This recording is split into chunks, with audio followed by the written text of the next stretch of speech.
სად და როგორ გავიროჯოთ ეფექტურად? სოლარიუმის რომელი აპარატია ხარისხიანი და უსაფრთხო?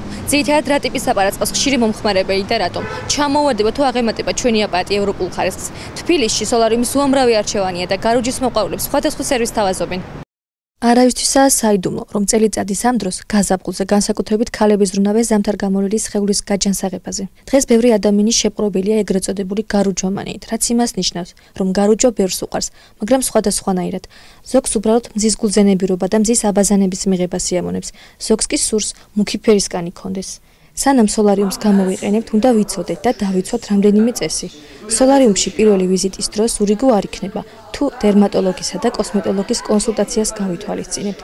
რა ტიპის კანისთვის შეიძლება ან არ შეიძლება რუჯის მიღება. ასევე სხეულზე ხარის შემთხვევაში რამდენად მიზანშეწონილია რუჯი. რუჯის მიღება არ შეიძლება ძალიან გამომშრალი და თეთრი კანის მქონე ადამიანებისთვის, რადგან მელანინის რაოდენობა არის საკმაოდ მცირე და აქედან გამომდინარე ვერ ხდება კანის მიერ დაცვა, ასე ვთქვათ, ულტრაიისფერი სხივისგან. თეთრი, ასე ვთქვათ, ჟღალი, ძალიან ქერა და ასე ვთქვათ, ალბინოსი მომხმარებლისთვის ეს შეუძლებელია. ზოგადად ხალოვანი და პაპილომური, ანუ მეჭაჭავანი წარმონაქმნების დროს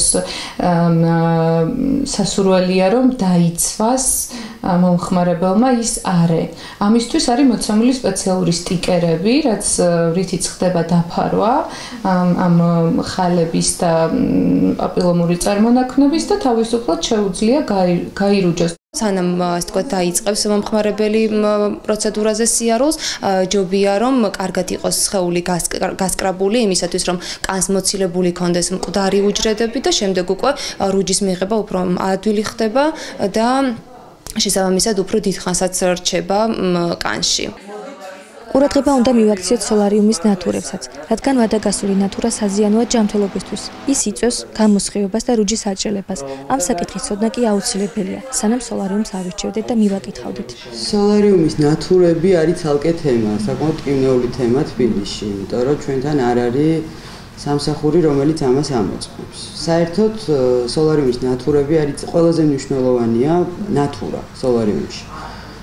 ნათურა შეიცავს რაღაც გარკვეულ გაზებს, აირებს და აქვს გამოსხივება. ეს გამოსხივება არის UVA, UVB სხივები. სამედიცინო უნდა იყოს აუცილებლად, ანუ სულ 3 ქარხანაა, რომელიც აწარმოებს ამ ნათურებს, 2 არის გერმანიაში, 1 არის ჰოლანდიაში. სხვა დანარჩენი ქარხნები ამ ნათურებს აკეთებენ დაცვის ფენის გარეშე. ანუ ფაქტიურად ეს არ არის გაფილტრული მზის სხივი, როგორც უნდა იყოს. არამედ არის, არც ვიცი რა არის, სიმართლე რომ გითხრათ, საზიანოა. პირველი სოლარიუმი მე-20 საუკუნის 70-იან წლებში გაჩნდა. მაშინვე დაიწყო კამათი იმის თაობაზე, მავნია თუ არა სოლარიუმის ზემოქმედება ადამიანის ორგანიზმზე. ეს კამათი დღემდე გრძელდება. მიჩნეულია, რომ სახიფათოა სოლარიუმით მეტისმეტი გატაცება მოზარდი გოგონებისთვის. ამიტომ ვიდრე სოლარიუმს მიაკითხავდეთ, ურიგო არ იქნება.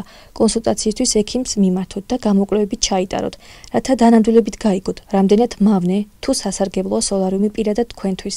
არაცულწლოვანებისთვის არ შეიძლება ნამდვილად, ანუ მითითებულია 16 წლიდან, მაგრამ ჩვენ 18 წლამდე მაინც არ უშვებთ, იმიტომ რომ არ არის სასურველი.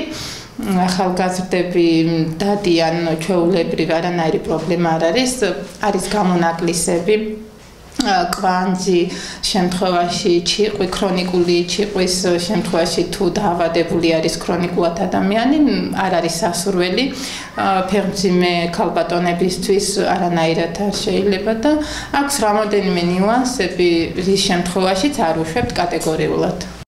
მზე ულტრაისფერ სხივებს ასხივებს. გარკვეული დოზით ეს სხივები სასარგებლოა არა მარტო კანისთვის, არამედ მთელი ორგანიზმისთვისაც. ხელს უწყობს იმუნიტეტის მოძლავრებას, ანადგურებს ბაქტერიებს. ულტრაისფერი სხივების მოხვედრისას ადამიანის ორგანიზმი იწყებს D ვიტამინის გამომუშავებას, რომელიც ცვლილებისთვის არის აუცილებელი. მაგრამ თუ მზეზე ზოგჯერ საათობით წევხართ, სოლარიუმში ასე არ შეიძლება, რადგან ულტრაისფერი გამოსხივება აქ უფრო მიზანმიმართულად მოქმედებს და ამიტომ კანზე მისი ზემოქმედება გაცილებით ძლიერია, ვიდრე მზეზე გარუჯვის დროს. ამიტომ სასურველია გავირჯოთ ნელ-ნელა და უსაფრთხოდ. როგორც სპეციალისტები გვირჩევენ, 10 წუთით საკმარისია სოლარიუმში პირველი ვიზიტის დროს. ამას გარდა, სოლარიუმის ჭარბი გამოყენება ვნებს კანის სტრუქტურას, აშრობს და ადუნებს მას, აჩქარებს დაბერებას და მისგან მიღებული მთელი სარგებელი უკვალოდ ქრება.